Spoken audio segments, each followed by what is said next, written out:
కోట్ల నిధులు ఇచ్చిందంటూ కిషన్ రెడ్డి చేసిన వ్యాఖ్యలపై సీఎం ఈ మేరకు స్పందించారు. ఇక రేపటి నుంచి అసెంబ్లీ బడ్జెట్ సమావేశాల నిర్వహణ భద్రత ఏర్పాటుపై అధికారులతో స్పీకర్ ప్రసాద్ కుమార్ సమీక్ష. అసెంబ్లీ ఆవరణలో నిరసనలు జరగకుండా జాగ్రత్తలు తీసుకోవాలంటూ ఆదేశాలు.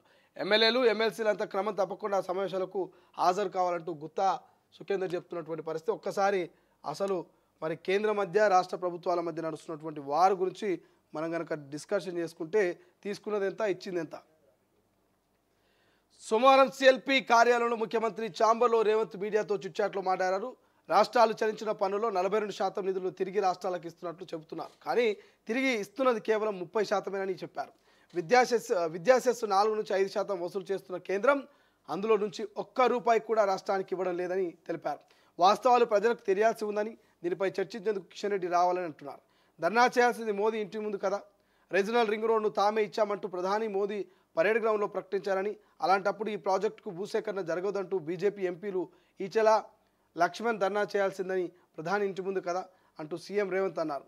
ఇక కేంద్ర ప్రభుత్వం ప్రాజెక్టు అన్నప్పుడు పద్ధతిగా భూసేకరణ జరిపించాల్సిన బాధ్యత కిషన్ రెడ్డి, ఈచెల రాజేందర్, లక్ష్మణ్పై ఉందన్నారు.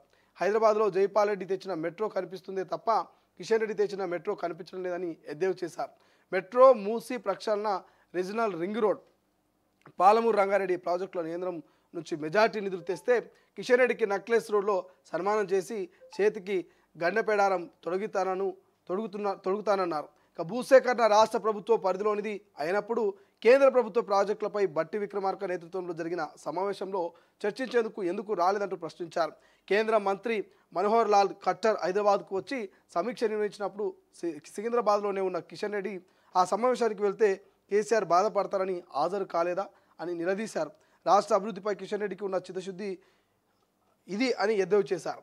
ఇక కాంగ్రెస్, బీఆర్ఎస్, సిపిఐ పార్టీలు 5 ఎమ్మెల్సీ సీట్లను బీసీ, ఎస్టీ, ఎస్టీలకే కేటాయించడం సమాజంలో వచ్చిన విప్లవాత్మక మార్పులకు నిదర్శనమని సీఎం రేవంత్ అన్నారు. కులగణన సర్వేలో తాము కులాల వారి లెక్కలు తీసినందుకే ఆయా వర్గాలకు న్యాయం చేయాల్సిన పరిస్థితి అందరికీ వచ్చిందన్నారు. ఎమ్మెల్సీ అభ్యర్థులు ఎంపిక పార్టీ నిర్ణయమే తప్ప ప్రభుత్వ నిర్ణయం కాదని ఓ ప్రశ్నకు సమాధానం చెప్పారు. పట్టభద్రుల ఎమ్మెల్సీ ఎన్నికల్లో హరీష్ రావు బీజేపీకి లొంగిపోయి బీఆర్ఎస్ ఓట్లని ఆ పార్టీకి మళ్లించారంటూ రేవంత్ ఆరోపించారు. ఆయన దొంగ దెబ్బ తీయడం వల్లే తమ అభ్యర్థి ఓటమి పాలయ్యారంటూ తెలిపారు. కానీ మోసం తాత్కాలిక విజయమని అందిస్తుందన్నారు. ఈ ఎన్నికల్లో కాంగ్రెస్ నాయకులందరూ సమన్వయంతోనే పనిచేశారని తెలిపారు. ఇక రాష్ట్ర ప్రయోజనాల కోసం 99 సార్లైన ఢిల్లీకి వెళ్తానంటూ గడిచిన 30 ఏళ్లలో సాధించుకురాలేనిది పనులన్నీ తాము 15 నెలల్లోనే సాధించుకొచ్చామంటూ cantonment, regional ring road, railway coach factory వంటివి తెచ్చామని, ఇక ప్రధాని మోదీ తనకు సూచించినవన్నీ 10 ఏళ్ళుగా పెండింగ్లో ఉన్న అంశాలని వాటిని ఖచ్చితంగా పరిష్కరిస్తామని చెప్పారు. నేను సీఎంను, కేసీఆర్ మాజీ సీఎం. కేసీఆర్ స్టేచర్ ఏంటి, రేవంత్ స్టేచర్ ఏంటంటూ కేటీఆర్ చేసిన వ్యాఖ్యలపై సీఎం స్పందిస్తూ, నేను ఈ రాష్ట్రానికి సీఎం, కేసీఆర్ మాజీ సీఎం. అసెంబ్లీ ఎన్నికల్లో ఆయన ఒక పార్టీకి, నేను ఒక పార్టీకి అధ్యక్షులుగా ఉన్నాం. ఆ ఎన్నికల్లో కేసీఆర్ను అధికారం నుంచి దించాను. లోక్సభ ఎన్నికల్లో గుండు సున్నా చేశాను. పట్టభద్రుల ఎమ్మెల్సీ ఎన్నికలకు వచ్చేసరికి అభ్యర్థిని కూడా పెట్టలేకపోయారు. కేటీఆర్కు బలుపు తప్ప ఏముంది? రోజు ఇంత మందు తాగితే డ్రగ్స్ పార్టీలో పాల్గొంటే స్టేచర్ వస్తుందా అని ఫైర్ అయ్యారు. అడ్డగోలుగా మాట్లాడడంలో కేసీఆర్ను మించినోడు దేశంలోనే లేడంటూ ఇప్పటిదాకా అసెంబ్లీలో తాను అన్పార్లమెంటరీ వ్యాఖ్యలు చేసినట్టుగా రికార్డులోనే లేదని తెలిపారు. ప్రతిపక్షం లేని రాజకీయం చేయాలని తాము కోరుకోవడం లేదని స్పష్టం చేశారు. ప్రజల నుంచి జీతభత్యాలు తీసుకుంటూ పనిచేయని వారు దేశంలో కేసీఆర్ ఒక్కరేనని వ్యాఖ్యానించారు. కేసీఆర్ అధికారంలో ఉన్నప్పుడు రాష్ట్రం అప్పులు 3.75 లక్షల కోట్లనని అబద్ధాలు చెప్పారని, తాము అధికారంలోకి వచ్చాక లెక్కలు చూస్తే 7.11 లక్షల కోట్ల మేరకు అప్పులు ఉన్నాయని తెలిపారు. 10 ఏళ్లలో అప్పులు తప్పులు తప్ప కేటీఆర్ చేసింది ఏమి లేదంటూ వాటిని సరిదిద్దే ప్రయత్నం తాము చేస్తున్నామంటూ చెప్పుకొచ్చారు. రైట్, ఇది మొత్తం మీద మనం ఇప్పటిదాకా చూసినట్టయితే తీసుకున్నది ఎంత, ఇచ్చింది ఎంత, 10 ఏళ్లలో కేంద్రంకు ఇచ్చిన నిధులపై చర్చకు సిద్ధం. సో మనం ఇప్పటిదాకానే చెప్పుకున్నాం, బీజేపీ, బీఆర్ఎస్, కాంగ్రెస్ ఈ 3 పార్టీల మధ్య పచ్చగడ్డేస్తే బగ్గుమన్నట్టు వాడు నడుస్తున్నది. సో ఈ 3 పార్టీలు ఐసికతైస్ ముగ్గురిని కనుక గ్రౌండ్లో వదిలేసినామనుకో ముగ్గురు పొట్టు కొట్టుకునేటట్టు అంటున్నారు. సో ముఖ్యంగా రేవంత్ రెడ్డి ఏమంటున్నాడు, కేంద్రానికి మేము ఎంత ఇస్తున్నాం, కేంద్రం మాకెంత ఇస్తున్నది, 42% మేము ఇస్తే వాళ్ళు ఇచ్చేది మాకు 30% ఖర్చు పెడతా ఉన్నారు. సో ఎక్కడ లెక్కలు ఇవన్నీ? 10 ఏళ్ళగా మరి తెలంగాణకు కేంద్రం ఏం చేసింది? ఖచ్చితంగా ఆ లెక్కలని తెలుసుకుందాం. ప్లేస్ మీరే డిసైడ్ చేయండి, లేదంటే మమ్మల్ని డిసైడ్ అంటే మేము డిసైడ్ చేస్తాం. ఎక్కడికి రావాలో ఎప్పుడు రావాలో చెప్పండి, వచ్చి చర్చ కూర్చుందాం. చర్చలో కనుక మీరు కేంద్రం తెలంగాణకు న్యాయం చేసిందని నిరూపిస్తే కిషన్ రెడ్డికి సన్మానం చేసి ఒక కళం పెడతామని చెప్పేసి ముఖ్యమంత్రి రేవంత్ రెడ్డి అంటున్నారు. మరి చర్చకు బీజేపీలు సిద్ధమా? బీజేపీలు ఎంతసేపు బీజేపీ పార్టీ ఆఫీసులనే ప్రెస్ మీట్ పెట్టి వాళ్ళు ఇక ఐసీకి సైన్స్ అని సవాల్ విసురుతా ఉన్నారు కదా. మరి కాంగ్రెస్ వాళ్ళు సవాళ్ళను స్వీకరించుర్రు. కాంగ్రెస్ వాళ్ళు సవాళ్ళను స్వీకరించి అరే బాబు మీరు ఇచ్చిన దానికంటే ₹1 ఎక్కువనే ఇస్తున్నాం నాయన కేంద్రం అని చెప్పేసి నిరూపించారు. సో నిరూపించారు. మొన్న కాంగ్రెస్ వాళ్ళు ఆల్ పార్టీ మీటింగ్ పెట్టారు. కేంద్రం ఎందుకు నిధులు ఇస్తలేదు, కేంద్రం నిధులు ఇవ్వకపోవడం మీద మనం లడాయికి పోదాం, డిస్కషన్ చేద్దామని బీఆర్ఎస్ను పిలిచింది, బీజేపీని పిలిచింది, ఇతర అన్ని పార్టీలను పిలిచింది. కానీ అందరూ అటెండ్ అయ్యారు, బీఆర్ఎస్ బీజేపీలు తప్ప. వాళ్ళు ఎందుకు అటెండ్ కారు? అందరం కూర్చొని మాట్లాడుకుందాం, ఢిల్లీలో లడాయి చేద్దాం అన్నప్పుడు అందరూ అటెండ్ కావాలి కదా. కానీ అటెండ్ కారు. ఏమనంటే బీజేపీ వాళ్ళు మాకు ఒక్కరోజు ముందు చెప్పారు, మినిమం 6 రోజుల ముందు చెప్పాలి, మేము ప్రిపేర్ అయ్యి వస్తాము, మేము చర్చించుకొని వస్తామని బీజేపీ వాళ్ళు చెప్తారు. ఇక బీఆర్ఎస్ అయితే స్పందన లేదు, కానీ ఏం చేశారని కొట్లాడతారు. సో ఇది ఇట్టుంటే ఇక నీ స్థాయి ఏంది, నా స్థాయి ఏందని కేటీఆర్ మాట్లాడుతున్నాడు. కేసీఆర్ స్థాయి ఏంది, రేవంత్ రెడ్డి స్థాయి ఏంది, స్టేచర్ ఏందని అంటున్నాడు. సో క్లియర్గా రేవంత్ రెడ్డి కౌంటర్ ఇస్తున్నాడు. మందుదాయి ఫామ్ హౌస్లో అనుకునే స్థాయి మీది, ప్రజాపాలన అందించే స్థాయి నాది, డ్రగ్స్కు బానిసైనటువంటి పరిస్థితి మీది. సో ప్రజలకు అభివృద్ధి సంక్షేమ పథకాల్లో అందుబాటులో ఉన్న స్థాయి మాదంటూ కేసీఆర్ రేవంత్ రెడ్డి ఇద్దరికి కంపారిజన్ చేసి ఆయన చెప్తున్నటువంటి మాట. మాజీ ముఖ్యమంత్రి కేసీఆర్, ప్రస్తుత ముఖ్యమంత్రి నేను. సో ఇట్లా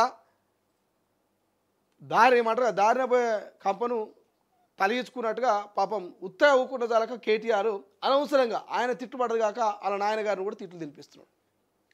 నువ్వేమంటే కౌంటరీ, అంతేగాని నువ్వు మాజీ ముఖ్యమంత్రి అదని ఇదని నువ్వు కేసీఆర్ను మధ్యలోకి తీసుకొస్తే ఇది అనవసరంగా గాలిపోయే కంపను తలిగించుకున్నట్టు అవుతున్నది. సో కిషన్ రెడ్డిని కూడా వేరే పరిస్థితి. కిషన్ రెడ్డి కూడా నిజంగానే చిత్తశుద్ధి ఉంటే కిషన్ రెడ్డి సవాలు స్వీకరించాలి, సవాలు స్వీకరించి వచ్చి ఆ సమాధానం చెప్పాలని రేవంత్ రెడ్డి చెప్తా ఉండు. కాబట్టి సో కిషన్ రెడ్డి కూడా మరి బయటకు వస్తారా రాడా? ఈ మధ్య కాలంలో కిషన్ రెడ్డి వర్సెస్ రేవంత్ రెడ్డి మధ్య ఒక పెద్దమైనటువంటి వార్ నడుస్తుంది. ఎందుకో అర్థమవుతలే. ఇద్దరు ఒకరి మీద ఒకరు విమర్శలు, ప్రాజెక్టులు తెస్తుంటే అడ్డుకుంటున్నారనేమో రేవంత్ రెడ్డి అంటాడు.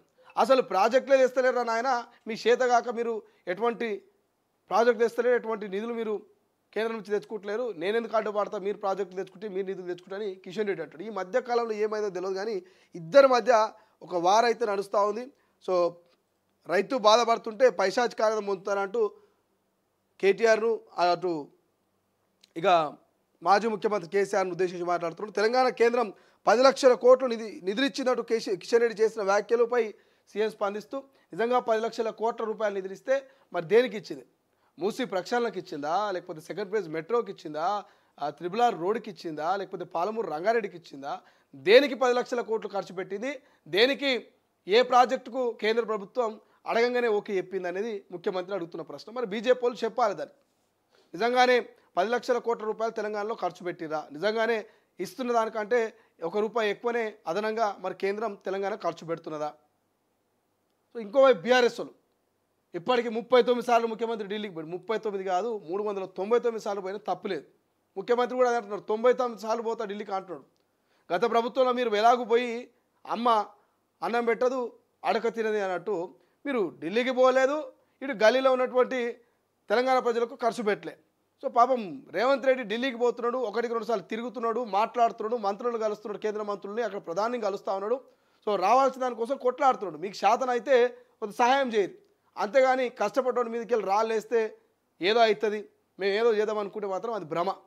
సో ఆ వేసే రాళ్ళల్లో ఓ రాయి కూడా మీ నెత్తి మీద పడి డబేలమని పోతారు. సో ఇప్పుడు అప్పటికే అసెంబ్లీ ఎన్నికల్లో ఓటమి పాలు, పార్లమెంట్లో గుండుసున్న, మొన్న ఎమ్మెల్సీ ఎన్నికలకు దూరం, రేపు లోకల్ బాడీ ఎన్నికలు, జిహెచ్ఎంసీ ఎన్నికల్లో ఇంకేం ఫలితాలు చూడాల్సి వస్తుందో తెలియదు.